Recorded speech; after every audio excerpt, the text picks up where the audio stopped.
जयपुर में आज एक भव्य आयोजन हुआ अपने इस्कॉन मंदिर टेम्पल के पास जन्माष्टमी के दिन। और ये कोची के नाम से ये कौन चित्रकार है, बर्ड फ्रीडम डे के द्वारा ये आयोजन किया गया, जहां इन्होंने 10 साल से जो अपने प्रयास किए हैं पक्षियों को आज़ाद छोड़ा जाए, पक्षी आज़ाद रहें, इसके ऊपर। इसके साथ ही हमारे जो फाउंडर है विपिन जी, इन्होंने वाणी CMD आयोजन शुरू किया है। तो डॉक्टर समीर शर्मा जी, शासन सचिव सोशल जस्टिस एंड एम्प्लॉयमेंट, आज इस कार्यक्रम के मुख्य अतिथि रहे। उन्होंने इस पूरी प्रदर्शनी का अवलोकन किया। शुरू से ही वो इंस्पायर करते रहते हैं अच्छे कामों के लिए, और ये तो वैसे भी इंस्पायरिंग का एक बड़ा फेस बन चुके हैं, क्योंकि मैं ही नहीं तो सभी जानते हैं कि इनके बारे में कि ये एक तरह से क्रांतिकारी अच्छे कार्यक्रम अपने सरकार में जहाँ जहाँ आप रहे हैं वहाँ करते रहे हैं। तो जो विपिन जी को आपने इंस्पायर किया, उनकी टीम को इंस्पायर किया, हम भी इनके साथ जुड़े हैं काफ़ी सालों से।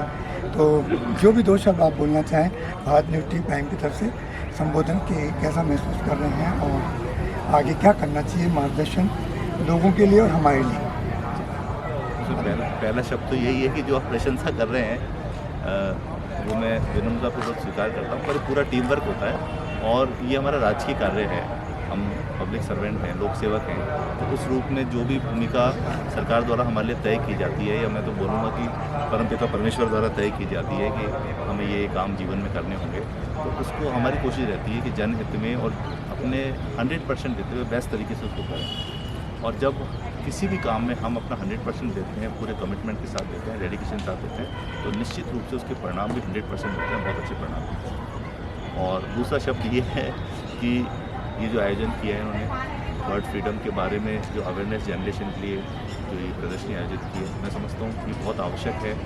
और यहाँ ही नहीं, भारत भर में इस तरह की प्रथाएं हैं जिसमें विभिन्न प्रकार की चिड़ियों को, लव बर्ड्स को, तोतों को उनको पिंजरों में रखा जाता है।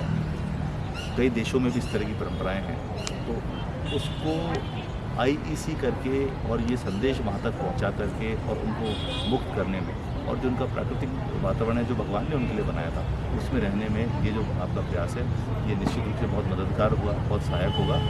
और इसके आयोजन के मैं आप सबको, आपकी पूरी टीम को बहुत बहुत बधाई देता हूँ, बहुत बहुत शुभकामनाएं। 2 शब्द, आप चिकित्सा क्षेत्र से आए हैं और आपने एक सक्सेसफुल मतलब जर्नी करी है। IAS बनना ही बहुत बड़ी बात होती है, और जिस तरह आपने सक्सेस पाई है वो भी लोगों के लिए इंस्पायर है।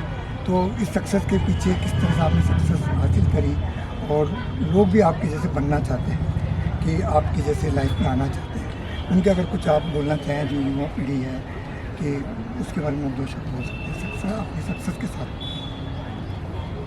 देखिए, मैं सुकरात की कहानी आपको बताना चाहता हूँ कि एक बार उनके शिष्य ने पूछा था कि मुझे सफलता का मंत्र बताओ, what is the secret of success.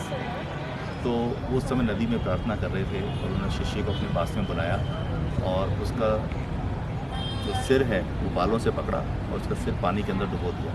उसका शरीर नीला पड़ गया, वो छटपटाने लगा, और फिर उन्होंने उसका सिर बाहर निकाला और उससे पूछा कि जब आपका पानी के अंदर सिर था तो आपको सबसे ज़्यादा किस चीज़ की आवश्यकता महसूस हुई।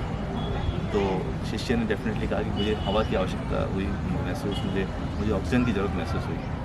तो सुकरात ने कहा कि when you want success as intensely as you wanted air when your head was under water, you will get success, there is no other secret. तो सक्सेस का जो पहला जो लक्षण है वो तो किसी काम के प्रति तीव्र उत्कंठा होना, एक कमिटमेंट होना, एक लक्ष्य के रूप में उसको चुन लेना कि हाँ मुझे ये काम करना है, ये सबसे पहला उसका कारक है। और उसके बाद फिर commitment, hard work, dedication, discipline, devotion, ये जो मैंने 5 शब्द काम में लिए, ये ही सक्सेस की रेसिपी है। ये अगर आप डाल देंगे तो सक्सेस रूपी व्यंजन पूरा तैयार हो जाएगा। There is no other secret. धन्यवाद।